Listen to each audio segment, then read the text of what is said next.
for Yama. Brand new. Nothing in June, everything in July.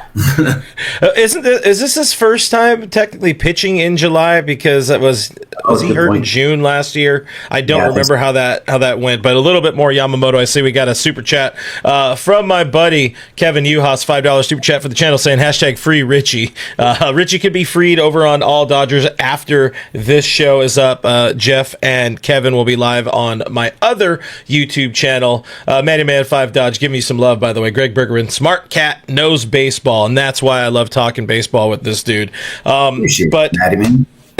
Yamamoto now has a career high in regular season innings. Last year he threw 60 regular season innings for the Dodgers. Now it's 60. I think it's 66. Or sorry, 90. Now he's at 96 for the season. The last thing I'll have on Yamamoto, because we got to talk offense. We got to talk Shohei. We got to talk 5 consecutive 2-out hits in that first inning to get to the 4 runs in the first. But are there any concerns now if we're talking about Yamamoto still having an entire second half of the regular season to go, like letting him go, letting it eat, like, or do you kind of maybe try to bake in a little bit of time for him, a little bit of time off, like I think they planned before, all that kind of stuff? Are you worried about him just continuing to go through the rest of the season? Because that's apparently a thing we need to do these days.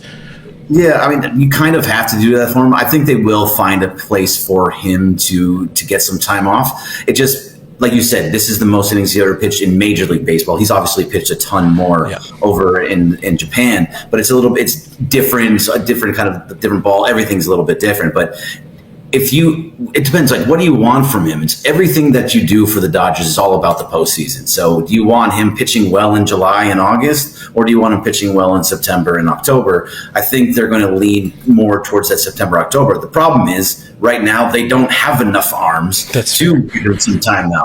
And him and Dustin May, weirdly enough, are the only ones going every single time in their return in rotation. So until they do get some guys back, until Glasnow decides that he doesn't want to have his ankle doesn't hurt, then he can come back at some point. Then, if Snell can come back, if you can start to have a full rotation behind Yama, Sasaki, I saw today that he has no pain right now, so that's a good thing.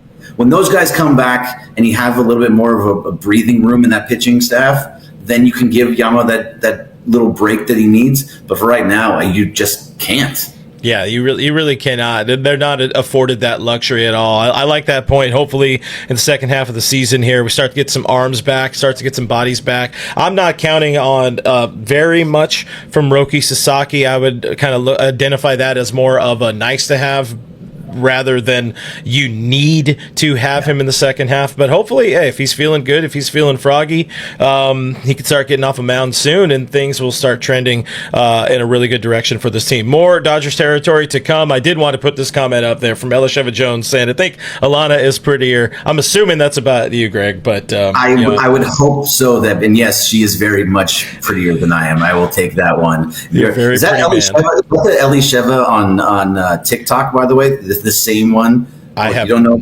I don't TikTok. I don't believe in the TikTok.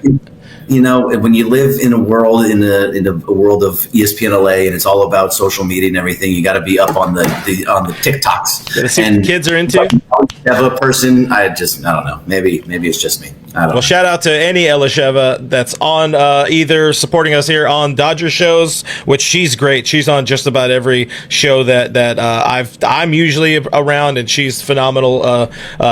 Very supportive of Dodgers content creators here on YouTube, so we very much appreciate that. And everybody else who's in the chat here, Roy Estrada, a bunch of people, BC, our guy Richie, who dropped in a super chat. But first, we got to hear from our friends over at Foul Territory, then we'll be back and we'll talk about the offense. 6 runs on the board for the Dodgers against the lowly White Sox. I will give some credit to their pitcher. Was it Shane Smith or something like that? Yeah, he looked pretty nasty in the first inning. Dodgers obviously obviously just a little bit too much for him, but very simple delivery, 99 miles per hour. But apparently, Dodgers offense a little bit too much there. Andy Pages with an RBI single there. How about the legend of Michael Conforto, Hall of Famer? Much here, 6 hits, 6 RBI over his last 5 games, but he was a big part of that 5 consecutive 2-out base hits, which led to the 4 runs for the Dodgers in the first, in the bottom of the first, and of course some actual run support for Yamamoto. But beyond that, a couple nice plays for Conforto down the line. I feel like we all talk so much about Michael Conforto. I don't really want to talk about him too much. You have anything Conforto to add? So the only thing I'll add, and yes, I am not one of the Conforto lovers that are out there. I think there's only 1 or 2, but that 6 runs and 6 hits that he's had in the last, 5 games? That what it said? That might have been more than he had in the 75 before that. Yeah. So, that's great for him that he's moving forward. This is positive. You know what? Look, Michael Conforto, if he can start, he's been hitting the ball hard for a long time. He's been for probably about close to a couple of weeks now, maybe even a month. He's hitting the ball hard, but he just wasn't getting hits. So good for him for finally getting out there and actually getting hits and in big spots too, to get some RBIs as well. Yeah. Cole is right. A blind squirrel can find a nut, but if that's going to change and those hard hits are about to fall, that's just good for this Dodger offense that you're talking about. So we can all hate on him, fun to do, but look, we still need him to do well. And considering the plan is, it feels very much like the plan is going to keep running him out there until you don't have.